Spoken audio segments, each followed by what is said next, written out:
Hey, it's me, the N to the J to the busy B, and I am in my hot car trying to cool off. I just came out of a commercial audition, and I have another audition that's due in an hour and a half, and I need to run a couple errands. So I don't know if I'm gonna get home in time to do what I need to do for this audition. So I brought my travel mic with me. It's a little smushed because it has been traveling, and it's been smushed in this case. So I'm gonna see, and I've never done this before. I bought this mic right before, oh, no.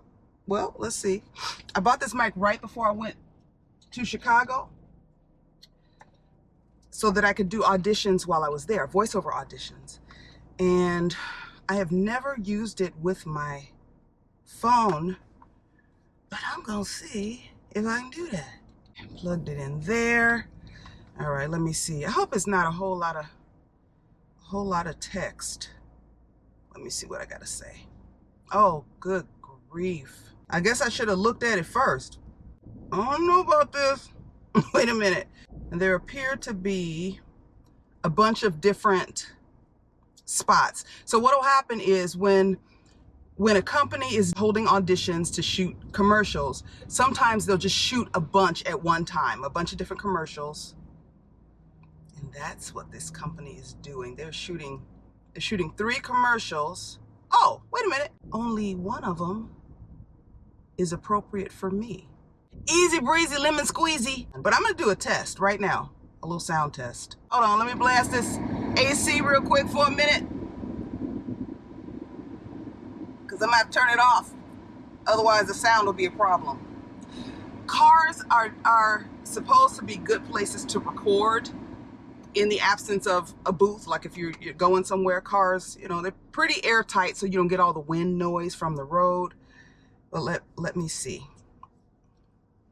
Oh shoot, I guess I gotta turn the car off too. The engine can't be running. Woo!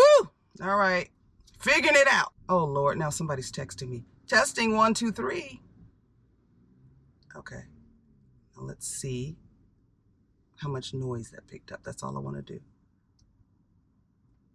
Shut up. Wait a minute. I'm trying to turn. Wait a minute. Boo. 1, 2, 3, 4, 5, 6, 7, 8, 9, 10.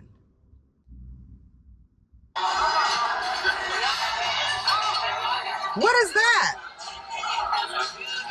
Okay, that is not what I just recorded. I don't know what I just listened to, but 1, 2, 3, 7, 8, 9, 10. Oh, wait a minute. 1, 2, 3, 7, 8, 9, 10. Okay, well, okay, we got, who is hot in here? It's gonna be in the high 90s today. And you know what? Let's see, 11 o'clock is due. When is this due? I might do better just going home and recording this, because but that's why I bought this mic. So no, I am going to do this audition in my car. It's due at 1. 1, 2, 3, 7, 8, 9, 10. Okay. 1, 2, 3, 7, 8, 9, 10. I can do this. I can do this. Oh, I didn't even turn the AC on. Okay, I can do this. Let me just re-up on the coolness. My GoPro is probably gonna cut off at some point here because the dashboard is hot. Yeah, it's hot. So if it goes away, that's what happened. And I will tell you how this turned out. Okay, now you stop. Stop talking. Stop, please, make it stop. 1, 2, 3, 7, 8, 9, 10. Why won't it stop? 1, 2, oh my goodness. Here, I'm gonna close everything. 1, 2, 3, 7, 8, 9, 10. It won't stop. What happened? 1, 2, 3, 7, 8, 9, 10. 1, 2, 3, 7, 8, 9, 10. 1, 2, 3. Okay, all right. Stop. Just stop. Okay. We're gonna do this again. We got this. We are professionals up in this car. Isn't Hollywood glamorous? You all get to see how the sausage is made on a daily basis, you know? But it looks perfect, you know? It's all perfect when it's on TV and it's on film and you hear the voiceover and it's like, oh, that was lovely. But the act of getting it, literally a hot mess. And we record.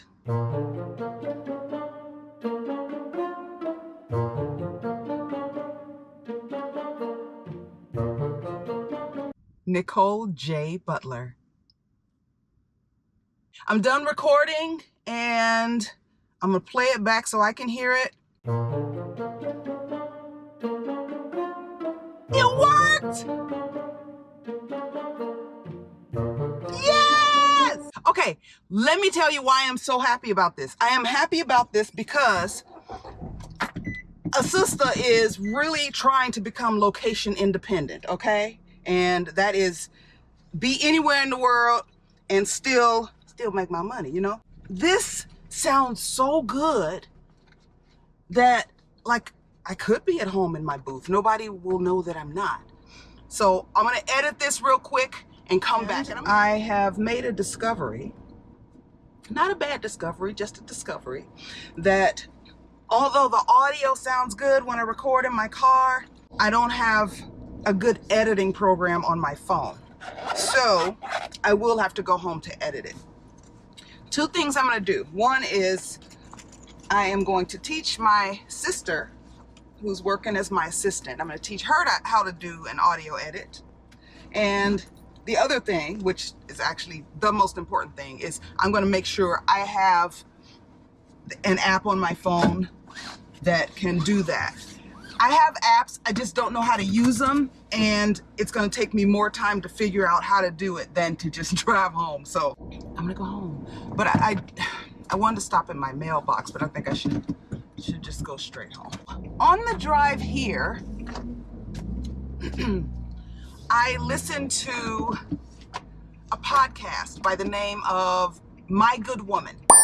And it's a podcast for women in leadership positions. The host, Dawn Andrews, interviews women who are leaders, who have advice for other women. So it's basically women telling their stories about how they got to where they are, obstacles that they faced, how they went around them, and just how to get through, how to do what you have to do and survive, whether you are a leader in corporate America, you are a leader on a film or television set, or you are a leader in your home. She asked me to participate. So I am happy to tell you all that I'm in episode 3 of her podcast, and I listened to that episode on my way to the audition today. And I found myself smiling, like just remembering our conversation. I think it's something that you will enjoy. Please go listen to it. I want to say it's like 45 minutes. I'll make sure. I know, but yeah, you can break it up if you need to. You'll get to know a lot more about me and where I come from. I mean, you know, but there's some things that you may not know yet. Some of the obstacles that I've faced, some of my experiences that I haven't yet talked about here on YouTube. So give it a listen, see if you like it, see if it has something of value. I'm totally biased, but I think you'll like it. Something I was gonna talk to you about at the end of my last video and decided not to because I was all over the place, which, you know, it happens sometimes. Look, I am going to change the subject again real quick and then come back to what I'm talking about.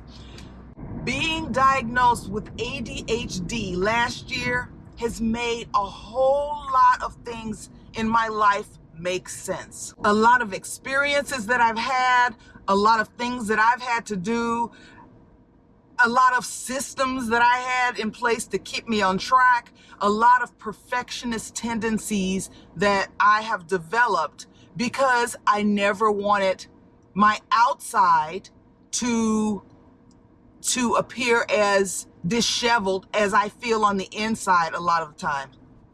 Come on, lady. Because sometimes I just feel like, you know, I just feel like an unmade bed. You know, I look put together on the outside and I'm like, I am a mess, honey. I got people talking to me in my head. Not really, not like schizophrenia or anything like that. I'm not making light of schizophrenia, but I just mean like there are multiple conversations going on, multiple trains of thought. That's probably a better way to put it. Going on in my head all the time. And I would just refer to them as the people in my head. Now things make a whole lot of sense. And yeah. We talk about that in the podcast episode as well. But that's why, like, you know, jumping subject from subject to subject, it's hard. That's just what my head does. And it's like ADHD, attention deficit hyperactivity disorder.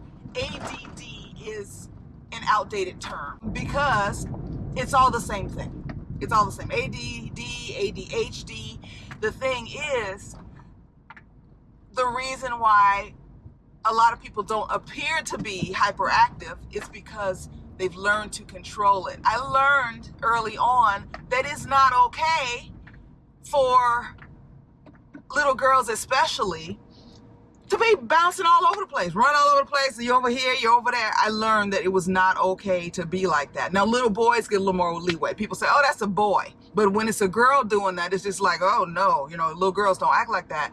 And so I learned to hide it. But what I would find myself doing is like holding my hands, holding myself together, basically holding my hands, you know, a lot of times I learned this from a therapist, is like to calm myself, just like put my thumb right here and just hold right here, and that'll keep me still for a while. Or I'm bouncing my leg, shaking my foot, or whatever, anything to keep from running around the room, screaming and laughing at high volumes. So it's all ADHD now, even though it doesn't look like the H is there. It's in there. I don't even know why I started talking about that. But what I wanted to come back to, see, I didn't forget, is the other day I wanted to talk to you about quitting. I have had frequent conversations with a friend of mine about quitting. He was taught as a child, you know, his parents wouldn't let him quit things. If you committed, you were in it. I was allowed to quit things. I mean, I wasn't allowed to quit things and leave people in the lurch. That's teaching children irresponsibility, you know.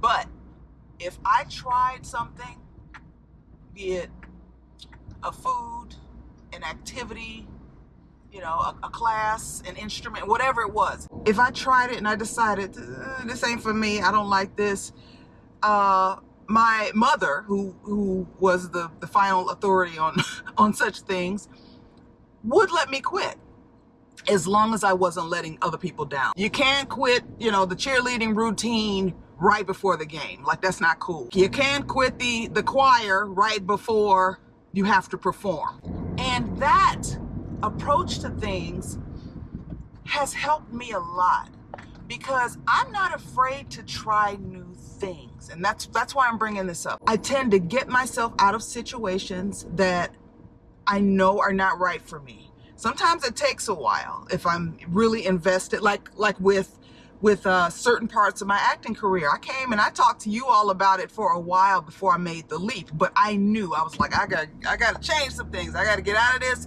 because this is going to kill me. Not everything is as extreme. It could be, I want to try to paint with watercolors. Okay, tried that, did not like it, and I got a watercolor set here, but I'm not going to do that again because I don't like it. I'm just using that as an example. It's okay to quit things. It's okay. Don't be afraid to try new things for fear that you won't like it.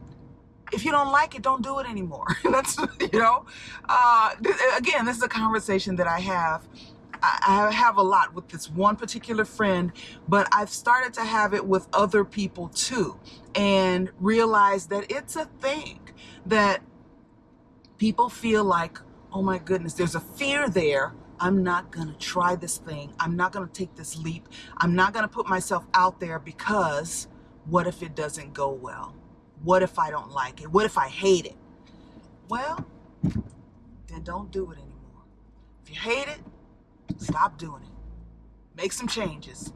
Very few things that we do are completely irreversible. You know, I mean, you can't get that time back, of course, but if if you try something you don't like it, really ask yourself, what irreversible damage will come from trying something and not liking it? You try a food, you hate it. You hate it to the highest of hativity. That should be a word. Spit it out. Go brush your teeth and don't eat it ever again. You go somewhere. You didn't like it. This actually happened. A friend of mine asked me if I wanted to go to Russia. It was just a random email she sent. We're both night owls. She sent it. It was like 2 in the morning, 3 in the morning, something. It was something in the wee hours of the morning, and I was up, of course, and she sent me this email. Do you want to go to Moscow? And I looked at it. And I was like, no. Like, not, going to Russia was never on my radar. I had no interest. I didn't know why she was asking me this. I had traveled with her before, one time before, and that was my first trip to Europe. And I was like, we've never talked about Russia. Like, why do you want to go to Russia? What's over there? And then I took a minute and I thought about it. I was like, well, I'm not going to live in Russia, you know? And as long as it's going to be a situation that's safe, I wouldn't go over there now. I have no desire to go back, to be honest. That's another story for another time. But I was like, why not? Why not? I'll go. I'll see what's over there. We went for, I think, just under 2 weeks. It's been a while now. This was in 2009. And it was cool to see the architecture. Like, I liked the sightseeing part of it. I didn't love it for a number of reasons. The biggest one is they didn't see many Black people, and I felt like they thought I was an exhibit in a museum, or an animal at the zoo is probably more appropriate, where, you know, people pointing and looking. Somebody took a picture of me. Like, it was just a weird situation, to the point where, you know, you've seen me travel. You know, I like to get out. I'll talk to people, get out, see what's going on. By like day 4 of that, I didn't even want to leave the hotel room. I said that to say that I don't regret the experience. I have that experience now, the good and the bad. Even if it had been all bad, as long as I came away from it unharmed, I can't see that I would regret that experience. I'm going to my mailbox. I got a little time. It didn't take as long to get over here as I thought it was going to take. To tie it all back in with a neat little bow, which I am not good at doing, don't be afraid to try new things. If you're interested in doing something, don't let fear stop you. Obviously, I'm not talking about hurting people. I'm not talking about hurting yourself. But things that you have an interest in, places you have an interest in going, people that you have an interest in meeting, see how it goes. See, just see. The camera did cut off, but you get the gist. You get the gist. The gist is, live your life to the fullest. Don't let fear paralyze you. There are certain things that we should be afraid of. You know, if a lion gets loose, stuff like that, yeah, you might want to be scared of that. You might want to be afraid of jumping out of an airplane. Thrill seekers will do it anyway because they enjoy that part, you know, the fear part and doing it anyway. But you really should be afraid of certain things. Fire, running into fire, you don't want to do that, you know. But going somewhere new, trying something new, feel the fear, examine the fear. Why does it scare me? What am I afraid of? Sometimes you realize that the fear is irrational. It's just you haven't done it before, and it's that feeling you get when something's unknown. Humans are creatures of habit. We get into our routines, but breaking out of those routines is how we grow. A ship is safe in a harbor, but that's not what ships are for. So take that ship out. I'm not cussing. Take that ship out of here and make it do what it do. All right, we were meant to move. We were meant to move and shake, baby. Okay. All right. I didn't rant out, or I didn't runt out. So I will see you later. I am zooming home. I did ask my agent for a little more time, a little more wiggle room, and he said yes. So I'm zooming home to edit this voiceover audition, but I'm happy to know that I can record them from my car. I will see you again very shortly. All right? I'm going for real. For real. Bye.